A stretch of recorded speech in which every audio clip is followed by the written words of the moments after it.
오늘도 동그리가 보는 기막힌 세상이 무난히 인사드리며 새로운 영상 올립니다. 언제나 건강하시고 즐겁고 행복한 시간 보내세요. 안녕하십니까? 오늘은 혼돈의 어두움에서 빛으로라는 제목으로 함께 생각해 보겠습니다. 1885년 미국 장로교 선교사로 우리나라에 들어온 언더우드 선교사의 시 가운데 이런 구절이 나옵니다. 주여, 지금은 아무것도 보이지 않습니다. 주님, 메마르고 가난한 땅에 저희들을 옮겨와 심으셨습니다. 주께서 붙잡아 뚝 떨어뜨려 놓으신 듯한 이곳, 지금은 아무것도 보이지 않습니다. 보이는 것은 고집스럽게 얼룩진 어두움 뿐입니다. 그 당시 우리나라는 시에서 나타난 바와 같이 사람들이 살아가기에 너무나도 메마르고 가난하고 앞이 보이지 않는 나라였습니다. 국가도 환경도 사람들이 기대고 살만한 것이 없는 나라였습니다. 이런 나라에서 어떻게 사람들이 오순도순 모여 정을 나누며 함께 기나긴 역사를 이루며 살아갈 수 있었겠습니까?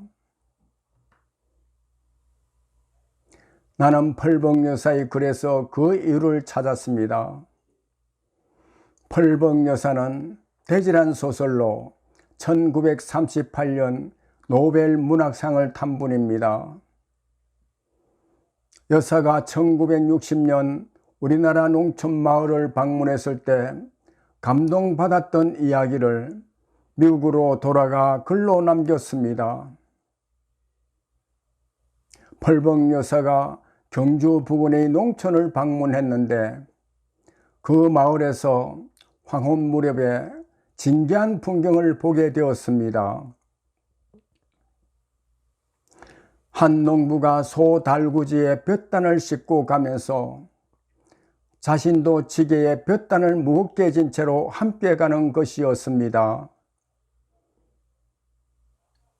여사가 농부에게 물었습니다. 소 달구지에 당신이 지고 가는 볕단을 실으면 훨씬 편하게 갈 수 있을 텐데 왜 무겁게 지고 가십니까? 그 농부는 이렇게 대답했습니다. 에이, 어떻게 그렇게 합니까? 저도 하루 종일 일했지만 소도 종일 일했는걸요. 짐을 서로 나누어 지고 가야지요. 펄벅 여사는 농부의 대답을 듣고 큰 감동을 받았습니다. 당시 우리나라에서는 흔히 볼 수 있는 풍경이었지만 서양인의 눈에는 진지하게 보였던 것입니다. 펄벅 여사는 고국에 돌아간 뒤 우리나라 농촌에서 본 농부와 소가 볕단을 나누어 함께 지고 가는 모습을 세상에서 가장 아름다운 풍경이었다고 소개했습니다. 서양 농부들이었다면 짐을 모두 소 달구지에 싣고 자신도 소 달구지를 탄 채로 귀가할 것이었기 때문입니다. 펄벅 여사는 소의 짐을 덜어주고자 그 농부가 볕단을 나누어 한 짐을 진 채로 소와 함께 귀가하는 모습을 보고 온몸에 전율을 느꼈다고 수레하고 있습니다. 함께 온종일 일한 소를 배려하는 마음이 우리나라 농부의 마음이었고 우리 한국인들 마음바탕에 그런 아름다운 마음이 틀을 잡고 있었습니다. 이런 마음밭에 예수 그리스도께서 보내신 선교사들이 자신의 모든 인생을 바쳐 복음을 전하기 시작했으며 하나님 사랑의 씨가 심어져 뿌리가 내리고 자라 열매가 맺히기 시작했습니다. 복음이 전파되는 곳에는 빛이 들어와 어두움이 물러가고 메마른 광야에 물이 솟고 사막에는 시내가 흘러 생명의 역사가 시작됩니다.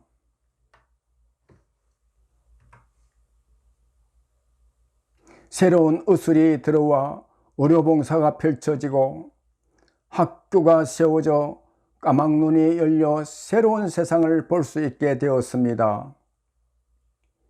말 못하는 자의 혀는 노래 부르고 저는 자는 사슴같이 뛰게 되었습니다. 앞이 보이지 않아 슬픔과 탄식이 자리 잡은 곳에는 기쁨과 즐거움이 넘쳐나고 새로운 희망 가운데 삶의 역동성이 일어나기 시작했습니다. 나라가 발전하고 경제적인 부흥이 일어났습니다. 전 세계가 기적이라 부를 정도가 되었습니다. 그러나 먹고 사는 것이 넉넉해지니까 죄성이 자리 잡은 사람들의 마음에 물질이 우상이 되기 시작했습니다. 소와 짐을 나누어 지고 가던 아름다운 만밭에 탐욕이 부릴 듯이 일어나 더 가지고 더 누리겠다고 악이 다툼하는 황량하고 메마른 나라가 되어가고 있습니다. 거기다가 나라를 다스리겠다는 사람들은 권력을 손에 넣기 위해 그곳에 기름을 붓고 있습니다. 역사적으로 권력을 가진 자와 가지려는 사람들이 국민을 더 평안하고 더 잘 살게 한 일이 있습니까? 사색 당파 싸움에 매몰되어 서로 중상모략하고 흩뜯고 죽이는 역사의 후손이 아닙니까? 주여, 이 땅에 어두움의 그늘이 드리우기 시작하고 있습니다. 이 나라가 어떻게 회복되고 어떻게 교회가 세워지고 성장해 왔습니까? 멀고 먼 이국 땅에서 복음 들고 찾아온 주의 종들의 눈물의 기도와 목숨과 피와 땀을 제물로 드려 이루어진 나라요 교회가 아닙니까? 주여, 이 나라를 불쌍히 여겨 주시옵소서. 역사적으로 열강들의 사이에 놓여 평안할 날이 없던 나라인데 국민들마저 갈갈이 찢어져 죽기 살기로 서로 싸우고 있으니 이 나라의 앞날에 흑암이 들여오고 있어 앞길이 보이질 않습니다. 주여, 이 모든 것이 우리의 죄악과 허물로 인함이니이다. 하나님이 소돔과 고모라를 멸하실 때 아브라함에게 그 성에 의인 10명만 있어도 용서하겠다고 하신 주님, 이 땅에 밤낮으로 이 나라와 이 민족을 위해 눈물로 기도하는 하나님의 백성들을 기억하여 주시옵소서.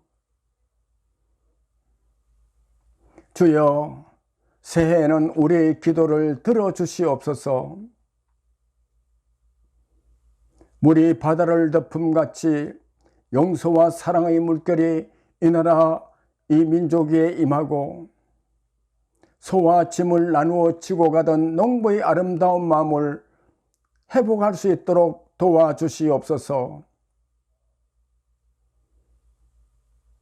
혼돈과 어두움이 드리고 있는 이 땅에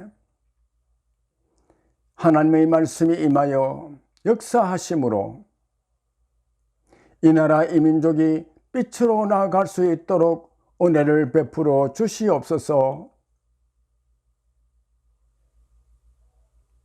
땅이 혼돈하고 공허하며 흑암이 깊음 위에 있고 하나님의 영은 수면 위에 운행하시니라. 하나님이 이르시되 빛이 있으라 하시니 빛이 있었고. 감사합니다.